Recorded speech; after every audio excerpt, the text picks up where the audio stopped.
আসসালামু আলাইকুম রহমতুল্লাহি ওয়া বারাকাতুহু। আজকে কাপল ব্লগ যারা তৈরি করে তাদেরকে নিয়ে কিছু কথা বলবো ইনশাআল্লাহ।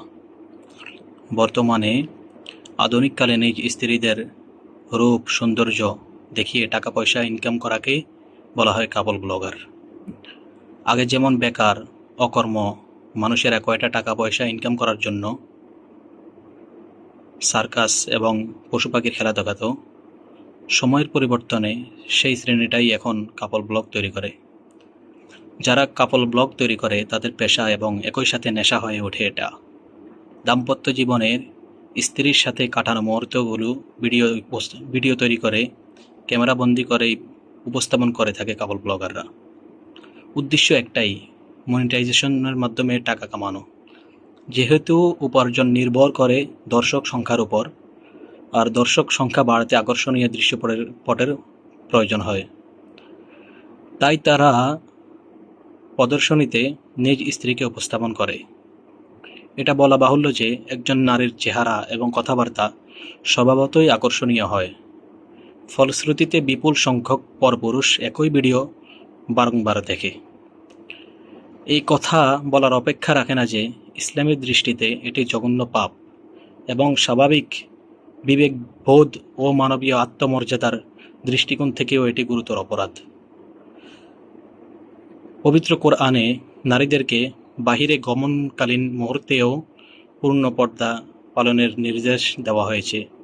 এই প্রসঙ্গে আল্লাহ তাআলা সুস্পষ্ট নির্দেশ, হে নবী, আপনি আপনার স্ত্রী, কন্যা এবং মুমিন নারীদেরকে বলুন তারা যেন প্রয়োজনে বাহিরে যাওয়ার সময় তাদের পরিহিত জিলবাবের একাংশ নিজেদের উপর টেনে নেয়। এতে তাদেরকে চেনা সহজ হবে, ফলে তাদেরকে উত্ত্যক্ত করা হবে না। আর আল্লাহ অত্যন্ত ক্ষমাশীল ও পরম দয়ালু। সূরা আহজাবের 59 নম্বর আয়াত। রাসূল সাল্লাল্লাহু আলাইহি সাল্লাম বলেন, তোমরা নারীদের নিকট যাওয়ার থেকে বিরত থাকো। তখন এক আনসার সাহাবী বললেন, হে আল্লাহর রাসূল, দেবরের ব্যাপারে আপনার অভিমত কি? তিনি বললেন, দেবর হচ্ছে মৃত্যুতুল্য। নারী এতটা সস্তা নয় যে তাকে পণ্য বানিয়ে উপস্থাপন করা যায়। এমন পুরুষের স্বামী হওয়া মহা অন্যায়। যে নিজে খাটাখাটি করে নিজ স্ত্রীর ভরণ পোষণের ব্যবস্থা করতে পারে না, উল্টা টাকা পয়সা কামানোর জন্য স্ত্রীকে পণ্য বানিয়ে পরপুরুষের চোখের লালসা শিকার হতে বাধ্য করে, নিশ্চয়ই পিতারা তাদের এই কন্যাদের বহু কষ্টে গড়ে তুলেছেন। আদর্শ ও সুকন্যা বানিয়েই স্বামীদের অর্পণ করেছেন। স্বামীর হাতে তুলে দিয়ে পিতামাতা ভারমুক্ত ও নিশ্চিত থাকছেন, আর এরা স্বামী হয়ে করেছেটা কি? পিতারা যদি মেয়েদের নিয়ে ব্লগ করতেন তাহলে হয়তো এই স্বামীরা তাদের বিয়ে করত না, বরং খারাপ ও ঘৃণার চোখেই দেখত। এই কাপল ব্লগ আমাদের দেশে ছোঁয়াচে অভিশাপ হয়ে আত্মপ্রকাশ করেছে।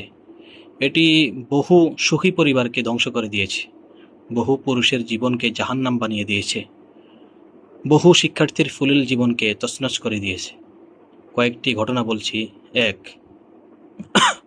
আমার এক সহকর্মী হঠাৎ দেখি মন খারাপ, বিষণ্ণতায় ভরা চেহারা। আগে কখনো এমন দেখিনি, তাই অবাক হয়েই জানতে চাই কি হয়েছে, মন খারাপ নাকি? আমতা আমতা করে না সূচক উত্তর দেয়। স্বাভাবিকভাবেই এড়িয়ে যায় ব্যাপারটা, কিন্তু সময় যত গড়ায় ততই দেখি তার অবস্থা বিরাট পরিবর্তন। বিষণ্ণতা থেকে রীতিমতো কাজকর্মেই অনীহা। আমার সন্দেহ তীব্র থেকে তীব্রতর হয়। শক্ত করে ধরি তাকে, বলি, কি হয়েছে জানাও। এক পর্যায়ে রহস্যের জট খুলে হাফ ছেড়ে বলতে থাকে সব কথা। আমি অবাক হয়ে শুধু শুনি। সে জানায় ফেসবুকে ভিডিওর ধারাবাহিকতায় একদিন জনৈক কাপল ব্লগ দেখে তার চোখে আটকে যায় স্ত্রী লোকটির চেহারায়। ব্যাস, সেই থেকে নিয়মিত দেখা শুরু। এখন সেটা একটা ব্যাধিতে রূপ নিয়েছে। কল্পনায়ও শুধু ওই নারী ব্লগার স্বামীর স্ত্রীর সঙ্গে স্ত্রী লোকটির বলা এক একটি কথা, ভাব, ভঙ্গি সবসময় তার মাথায় ঘুরপাক খায়। সে স্বস্তি পাচ্ছে না কিছুতেই। 2, এমন বহু স্বামীর কথা জানা আছে যারা নিজেদের স্ত্রীদের সাথে শুয়ে থেকে কাপল ব্লগ দেখে নিয়মিতই। ব্লগার স্বামী স্ত্রীর মুহূর্তগুলো, তাদের আচরণগুলো কল্পনা করে সময় পার করে। নিজ স্ত্রীর সাথে খোশ গল্পের তৌফিক তাদের হয় না।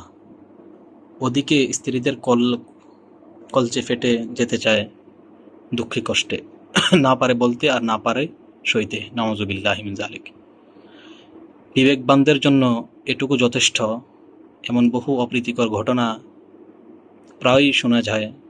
লগারদের মোটা অঙ্কের উপার্জন দেখে বহু সভ্য ভদ্র ঘরের ছেলেমেয়েরাও এসবের দিকে ঝুঁকছে।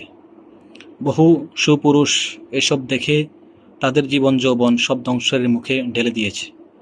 এখনোই যদি এসবের বিরুদ্ধে সম্মিলিতভাবে না দাঁড়াই, তাহলে হয়তো আমরা আমাদের পরবর্তী প্রজন্মকে এই কাপল ব্লগের অভিশাপ থেকে বাঁচাতে পারবো না। আল্লাহ আমাদের সবাইকে সঠিক বুঝ দান করুক।